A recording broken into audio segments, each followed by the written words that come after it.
Welcome back to the class 9 lesson second. और ये उसका सेकंड पार्ट है। बिस्मिल्लाह खान के बारे में हम पढ़ रहे थे कि किस तरह से वो इस क्लासिकल स्टेज पर लेके आए थे किसको, शहनाई को, और उनको भारत रत्न का अवार्ड भी मिल चुका है। उसके आगे हम पढ़ेंगे fourth paragraph. Born on 21 March 1916, Bismillah belongs to a well known family to musicians from Bihar. क्या बोल रहे हैं कि जो उनका जो जन्म था वो कब हुआ था, 21 मार्च 1916 में हुआ था। और एक ऐसी फैमिली से संबंध रखते थे जो किससे संबंधित थे, संगीत से, संगीत के फैमिली से बिलोंग करते थे, जो कहाँ से बिलोंग करती है, बिहार से। हिज ग्रैंडफादर रसूल बख्श खान, उनके दादाजी का नाम क्या है, रसूल बख्श, वाज द सेनाई नवाज ऑफ भोजपुर किंग्स कोर्ट। जो भोजपुर किंग का दरबार था वो वहाँ पे क्या है, सेनाई वादक थे। हिज फादर पैगम्बर बख्श and other paternal ancestors were also great Shehnai players. Ancestors मतलब था पूर्वज।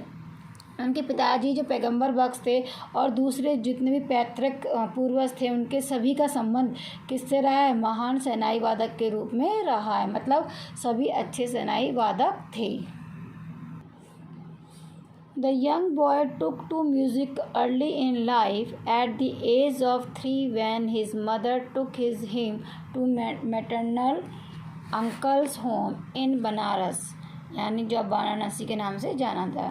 क्या हुआ, क्या कह रहे हैं कि जो छोटा लड़का था वो जीवन के आरंभ से ही वो क्या है, संगीत में लग गया था। मतलब बचपन से ही क्या है, संगीत उसने अपना लिया था, सीखने लगा था। और जब वो 3 वर्ष की उम्र में अपनी जब उसकी मम्मा है उसको कहाँ लेके गई थी, उसके मामा के घर कहाँ है, वो बनारस में। वहाँ पे क्या हुआ था, Bismillah was fascinated watching his uncles practice the shehnai.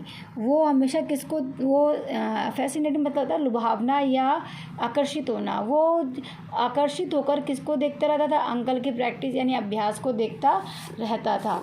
Son Bismillah started अकम्पेइंग his uncle Ali बख्श, उनके अंकल का नाम क्या है, अली बख्श। और साथ जल्दी उसने क्या है, उनके अपने अंकल के साथ क्या है, वो साथ रहने लगा।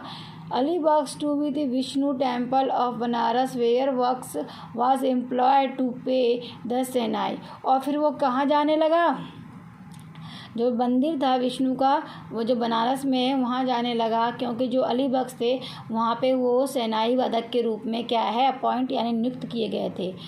Ali Bakhsh would play the shehnai and Bismillah would sit captivated मतलब मंत्र मुग्ध होकर, यानी सुध बुध जब खो देते हैं ना, बड़े ध्यान से सुनते हैं, उसे कहते हैं 4 hours on and.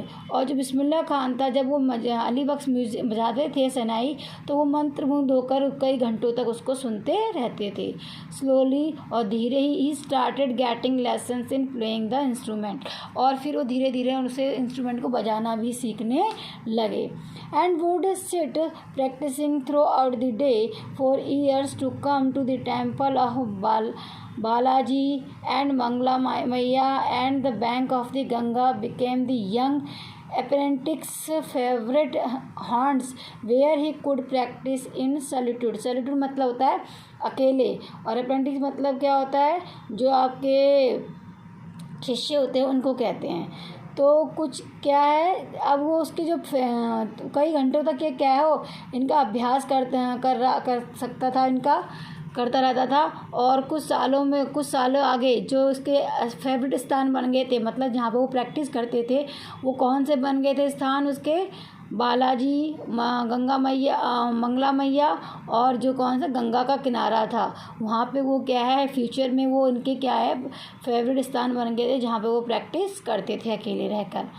The flowing waters of Ganga inspired him to improve and invent rags that were earlier considered to be beyond the rag of शहनाई। अब वो क्या है, जो बहता हुआ पानी था किसका, गंगा का, वो उसको इंस्पायर्ड मतलब प्रेरित करता है, उसको प्रेरित करता था नए राग को इन्वेंट करना, मतलब नए राग का आविष्कार करना या खोज करना, जो इससे पहले क्या है शहनाई में ऐसा पॉसिबल नहीं था। मतलब पहले इतने राग वगैरह नहीं ढूंढे जाते थे, उनकी खोज नहीं की जाती थी, पर वो प्रैक्टिस करते हुए और जब वो लहरों को देखते थे तो वो नए नए राग को क्या करते थे, इन्वेंट करते थे। At the age of 14, Bismillah accompanied his uncle to the Allahabad Music Conference. At the end of his recital, Ustad Faiz Khan patted the young boy's back and said, "Work hard and you will make it." With the opening of the All India Radio in Lucknow in 1938 came Bismillah's big break. He soon became the often heard shehnai player on radio. क्या है, जब उनकी कितने साल के थे, जब 14 years के थे, तब वो अपने अंकल के साथ कहाँ गए थे, इलाहाबाद म्यूजिक कॉन्फ्रेंस में गए थे। वहाँ पे जब उनका रेसिटल मतलब जब उनकी प्रस्तुति ख़त्म हुई थी तो उस्ताद फैज़ खान थे, जो उसकी क्या है, उस लड़के की बैक को यानी पीठ को थपथपा दे, पैटेड मतलब थपथपाना, और वो कहते हैं कि मतलब मेहनत करो और तुम ज़रूर आगे निकल जाओगे, यानी तुम ज़रूर सक्सेस होगे। और उसके बाद उन्हें पहला अवसर मिला कब, ऑल इंडिया रेडियो में, जब क्या उसको मिला 1938 में मौका मिला, क्या ब्रेक मिला, मतलब मौका मिला, उन्हें अवसर मिला, और वो अक्सर उसमें शहनाई का म्यूज़िक देने वाले वो क्या है, वादक बन गए। मतलब वो ही soon became an often heard the shehnai player, अक्सर सुने जाने वाले शहनाई प्लेयर के रूप में उनको क्या है वहाँ पे अपॉइंट कर लिया गया था। मतलब मोस्टली उन्हीं के शहनाई को रेडियो में सुनाया जाता था।